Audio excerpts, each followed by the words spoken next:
Well, it's that time again. It's the beginning of the year, which means it's time to review your employee handbook.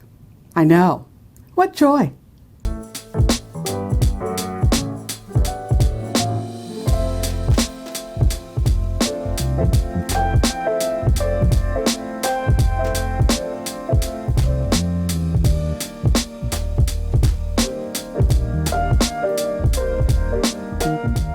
Hi entrepreneurs, I'm Vicky Brown, and you're in the right place if you want to engage your team, boost your business, and grow your leadership muscle.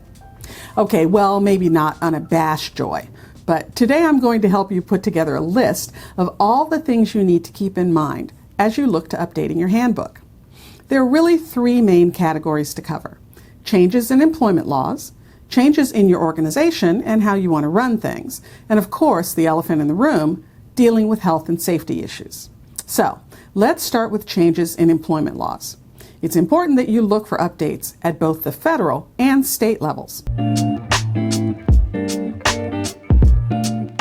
A good example of this is supplemental sick leave for COVID and related reasons. In 2021, the federal government mandated up to 80 hours of paid sick leave for COVID and related issues.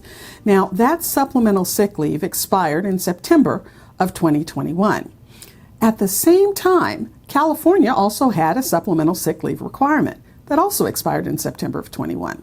However, just recently, the California governor has put a new supplemental sick leave statute in place. This one is retroactive to January 1st, and it expires in September of 2022. But in many areas, you even have to be aware of changes that happen at the more local level, like county or city updates. For instance, again, in Los Angeles, we have to keep an eye on what California is doing, yes, but both the County of LA and the City of LA have their own guidelines as well. And many times they don't quite align with what the state has going. For instance, the City of LA has its own sick leave ordinance. So we have to be on top of all three jurisdictions. And even if you don't have local concerns, it's still a bit of a job to stay on top of state changes. For instance, both Connecticut and Oregon have expanded their family leave laws. Illinois has a new law that victims of violent crimes or family members of victims receive paid or unpaid leave. California has a law around warehouse production quotas. If you have a warehouse, you aren't allowed to have a production quota that prevents mandated meal or rest periods, time to use the bathroom, or compliance with health and safety laws. Things like putting on safety equipment. Next up, take a look at your company. Are there areas where you would like to revise your policy, maybe provide more vacation time, or implement a parental leave policy, or, and this is a big one for most companies right now, formalize your remote or hybrid work policy? Listen, when this merry-go-round first started, we were all just responding as fast as we could to the changing landscape. Everyone has to go home. There are layoffs. Everyone has to come back. But not right now because numbers are up again. So back home you go. Oh wait, we'll make your job remote. Or we'll create a hybrid scenario. Really, we've all just been pivoting on a dime. Now is a great time to stop, take stock, and really think about what you want your organization to look like and how you want it to run. If you've moved to a remote or hybrid model, let's memorialize that in a formal policy. Are all jobs eligible for remote work? If so, is that full-time remote or hybrid remote work?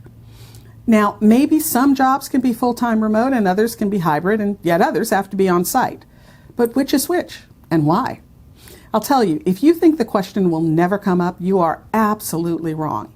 So get your ducks in a row now before you have to answer someone on the subject. Look at the jobs, their responsibilities, and what is best for your business. Then build the offsite eligibility into your job descriptions. What about this? Is there a performance component? Meaning, if someone's work begins to fall off or they're losing productivity, does that impact their ability to work remotely?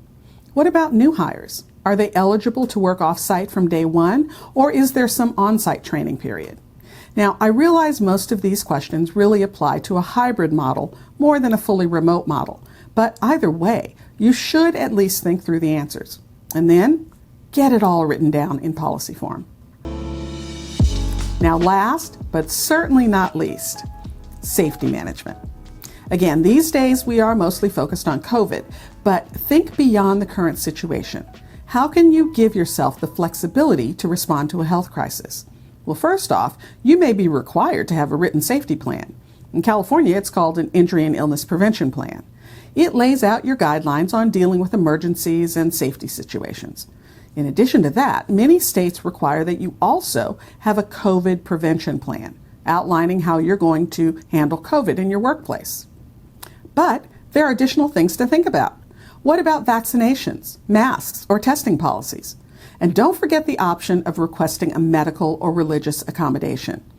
Because the guidelines shift as recommendations are updated, and because many of these will be hopefully temporary in nature, it's a good idea to add it as an addendum to the formal handbook. That way you can update it or swap it out whenever you need to. Now, one word of caution. Even though it's an addendum, you should still have everyone sign an acknowledgement whenever it's updated. I suggest using an online system and e-signatures to make the process easier on everyone. Okay, I'll admit it's a bit of a job updating your handbook, but it really is important that you get it right. And yes, I know no one will read it cover to cover, but it is a valuable reference for your team.